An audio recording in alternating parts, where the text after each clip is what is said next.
all Illinoisans. This compliance course is designed to provide information and resources to help employers and employees recognize, prevent, and report sexual harassment within the workplace. The information provided in this training are not intended to constitute legal advice. Instead, all information, content, and materials available in this training are for informational purposes only. Participants of this training should contact their attorney to obtain legal advice regarding a specific legal matter.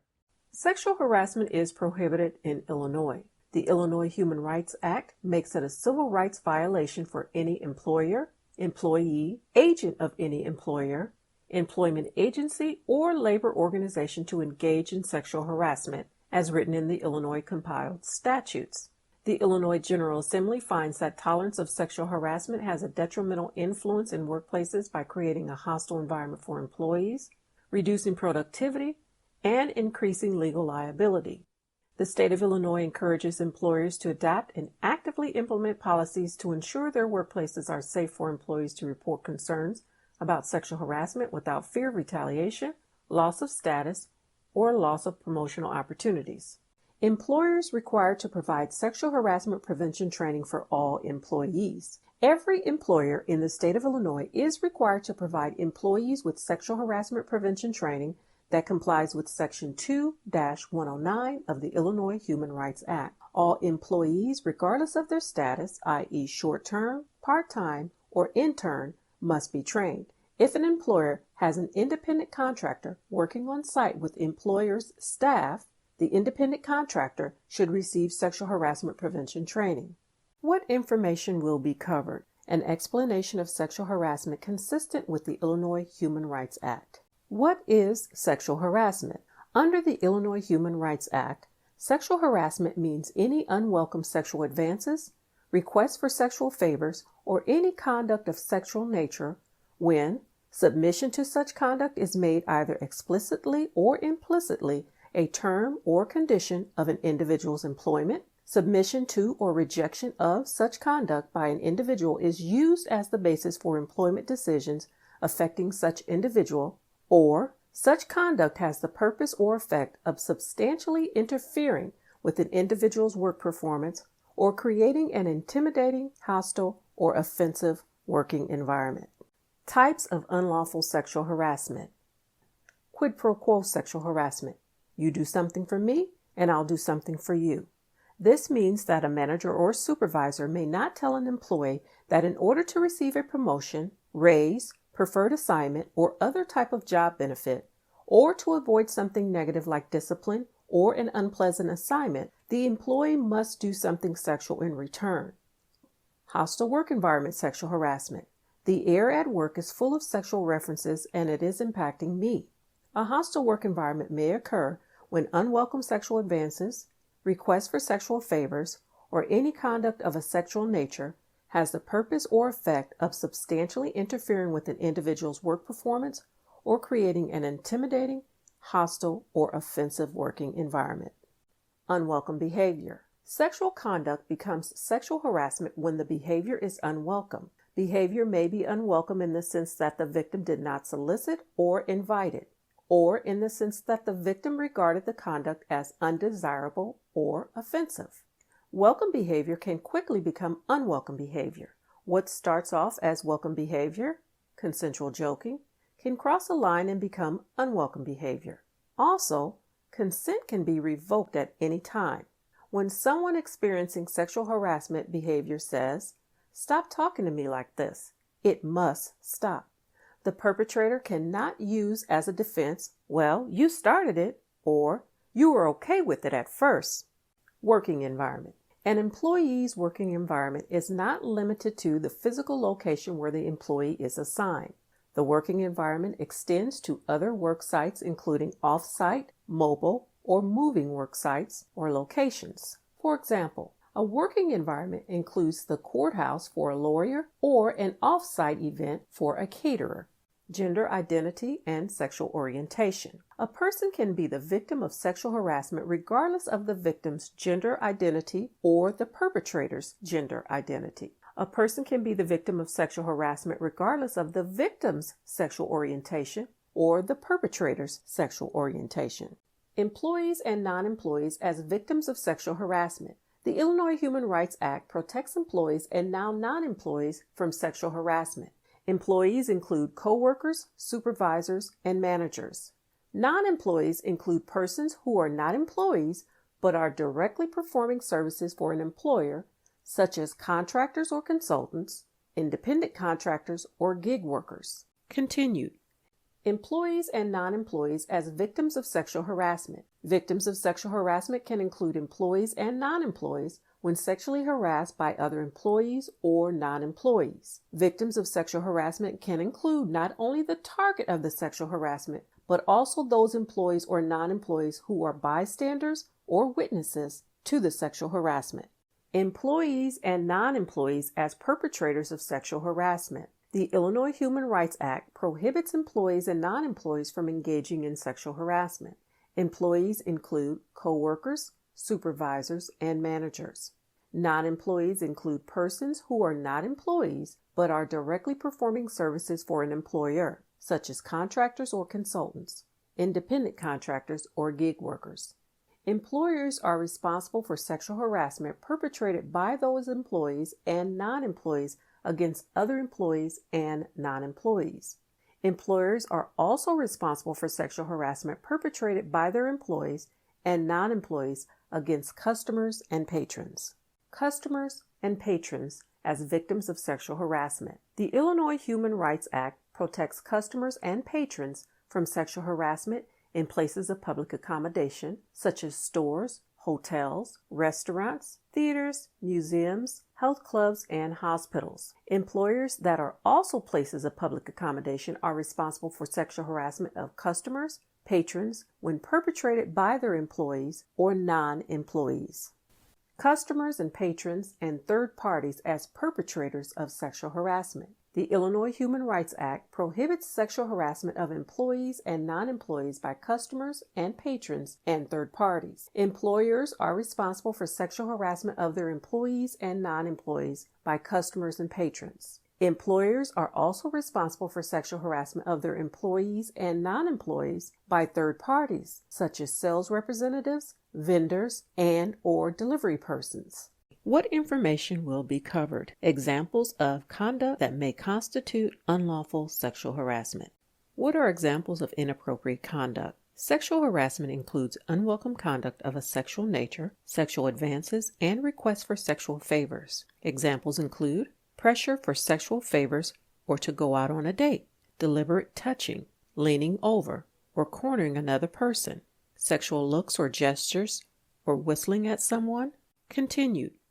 What are examples of inappropriate conduct? Sexual harassment includes unwelcome conduct of a sexual nature, sexual advances, and requests for sexual favors. Examples include sending letters, telephone calls, emails, texts, or other materials of a sexual nature, sexual teasing, jokes, remarks, or questions, referring to another as girl, hunk, doll, babe, honey, tootsie, etc.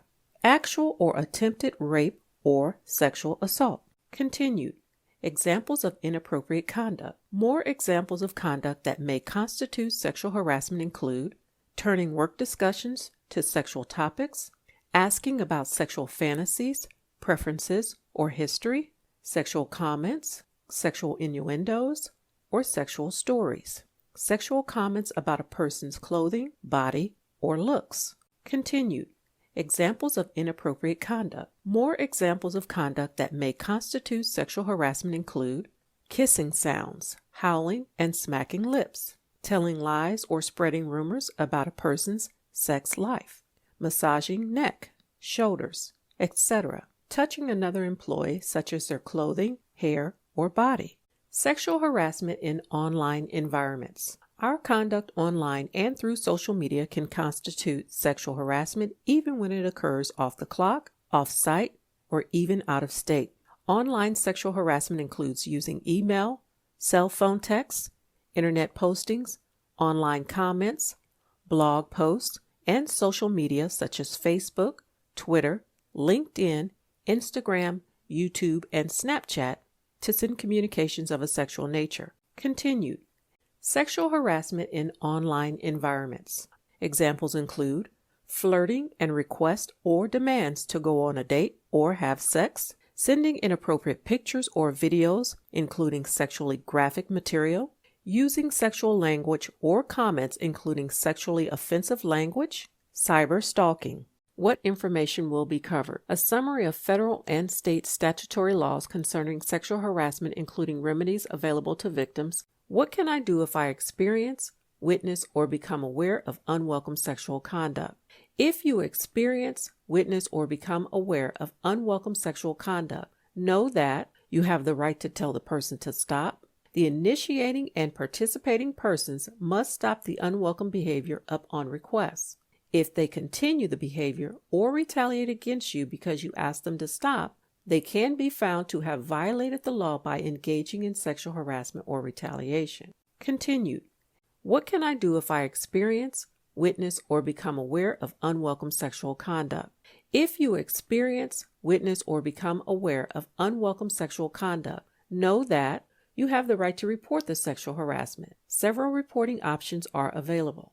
The option you choose may depend on the nature and severity of the unwelcome conduct of a sexual nature. Persons who report sexual harassment or participate in investigations are protected from retaliation. Reporting sexual harassment. Several options. The choice of how to report an allegation of sexual harassment is a personal one, and these options are not mutually exclusive. You may pursue one or more of the following reporting options. 1. Call the State of Illinois Sexual Harassment and Discrimination Helpline. Call the State of Illinois Sexual Harassment and Discrimination Helpline if you or someone you know has experienced or witnessed unwelcome conduct of a sexual nature in the workplace. Please call the State of Illinois Sexual Harassment and Discrimination Helpline for assistance.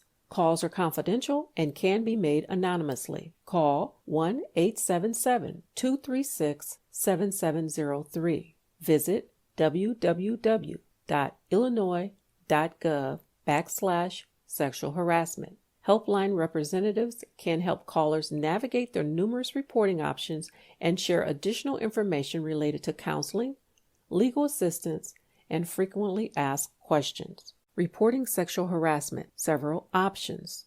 2. Report the incident to your employer.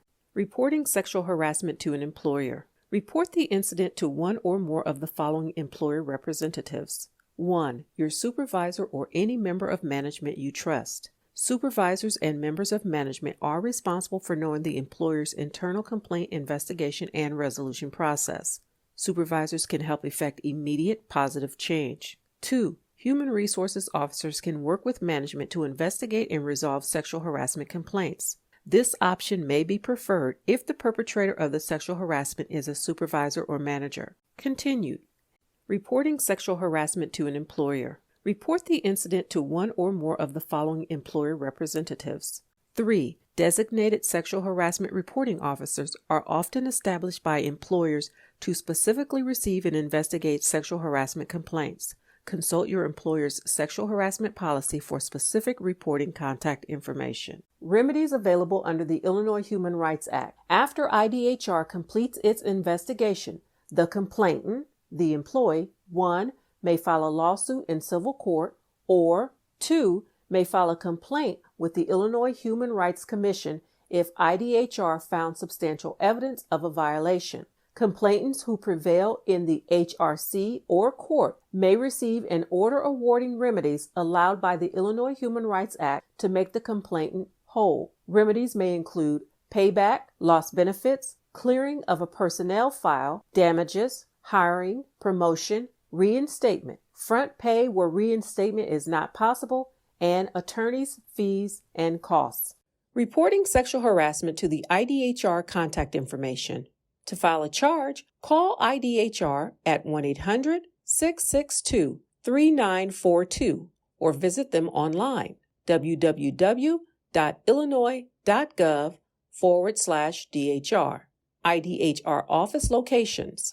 Chicago office, 312-814-6200, 866-740-3953, TTY, 555 West Monroe Street, 7th floor, Chicago, Illinois, 60661. Springfield office 217-785-5100, 866-740-3953, TTY, 524 South 2nd Street, Suite 300, Intake Unit, Springfield, Illinois, 62703. Marion office 618-993-7463, 866-740-3953, TTY, 2309 West Main Street, Marion, Illinois, 62959. Reporting sexual harassment. Several options. File a charge with the U.S. Equal Employment Opportunity Commission. Reporting sexual harassment to the U.S. EEOC. The United States Equal Employment Opportunity Commission, EEOC, is responsible for enforcing Title VII of the Civil Rights Act of 1964, the federal law that make it illegal to engage in sexual harassment or retaliation. Complainants, victims of sexual harassment, may file a charge at any time within 300 days of the incidents. The EEOC has jurisdiction, authority, to investigate employers who have 15 or more employees. To start the process, call the EEOC or visit their website.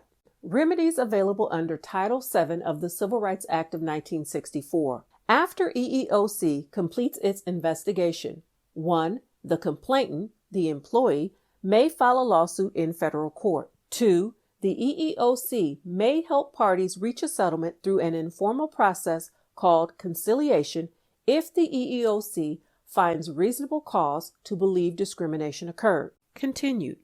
Remedies available under Title VII of the Civil Rights Act of 1964. Complainants who prevail in federal court may receive an order awarding remedies allowed by Title VII to make the employee whole. Remedies may include back pay, lost benefits, clearing of a personnel file, damages, hiring, promotion, reinstatement, front pay where reinstatement is not possible, punitive damages, and attorney's fees and costs.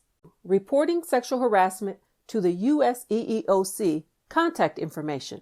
To file a charge, call or visit online 1-800-669-4000, www.eeoc.gov, 1-800-669-6820, TTY for deaf, hard of hearing callers only, 1-844-234-5122, ASL video phone for deaf, hard of hearing callers only. U.S. EEOC offices serving Illinois. Chicago District Office, JCK Federal Building, 230 South Dearborn Street, Chicago, Illinois, 60604. St. Louis District Office, Robert A. Young Federal Building, 122 Spruce Street, Room 8.100, St. Louis, Missouri, 63103. What information will be covered? A summary of employer responsibilities in the prevention, investigation, and corrective measures of sexual harassment. Is my employer responsible for sexual harassment? Yes. Employers are responsible for sexual harassment in two ways: manager, supervisor harassment. Employers are strictly liable for sexual harassment perpetrated by its members of management, regardless of whether the employer knew of the harassment. Coworker and non-employee harassment. Employers are liable for sexual harassment perpetrated by an employee, coworker, or non-employees, vendors, only if the employer knew or reasonably should have known of the harassment and failed to take prompt corrective action. Employer responsibilities. We will now discuss employer responsibilities and liabilities concerning incidents of sexual harassment in workplaces, including their responsibilities to prevent the incidents of sexual harassment in their workplaces, investigate incidents of sexual harassment in their workplaces, and correct the incidents of sexual harassment in their workplaces. Employer responsibility. Prevention. 1. Develop, implement, and regularly communicate the employer's sexual harassment policy. 2. Provide training for managers and employees on sexual harassment prevention. 3. Ensure clear communication on how to report incidents of sexual harassment or conduct of a sexual nature. Continued. Employer responsibility. Prevention. 4. Managers and supervisors should monitor their work environment to ensure the workplace is free of sexual harassment. Supervisors should be aware of the conduct within their supervision. 5. Managers and supervisors must lead by example and model appropriate conduct. Refrain from engaging in conduct of a sexual nature. 6. Managers and supervisors should conduct a sexual harassment climate check throughout the year. Discuss the topic at a team or staff meeting, in service day, or as part of structured communication, such as division, unit, newsletters. Employer responsibility. Investigation. 1. Immediately respond to a complaint of sexual harassment and initiate an inquiry or investigation. 2. Interview the complainant, victim, and take responsible action to protect the victim from retaliation or experiencing further sexual harassment during the investigation. 3. Interview all relevant witnesses. Continued. Employer responsibility. Investigation. 4. Interview the alleged perpetrator of the sexual harassment. 5. Document the investigation results and maintain a file as an employment record. 6. Take corrective action as appropriate. Employer responsibility. Corrective measures. 1. Take appropriate corrective disciplinary action up to and including termination of employment where organizational policy has been violated. 2. In situations where the conduct in question did not rise to the level of sexual harassment or a violation of policy, but is concerning or may be considered grooming behavior, consider counseling, training, and closer supervision of the employee. Continued. Employer responsibility. Corrective measures. 3. Take reasonable action within the organization to reduce the likelihood of future sexual harassment incidents by updating policies and communicating them to the workforce, providing supplemental or tailored sexual harassment training, or restructuring the working environment or reporting relationships. 4. Follow up with the complainant, victim, at regular intervals to ensure they and the workplace remains free from sexual harassment. Completion and certification. Thank you for completing the annual sexual harassment prevention training. Please take the following actions. 1. Print and sign the certificate of participation provided. 2. Return the certificate to your employer representative.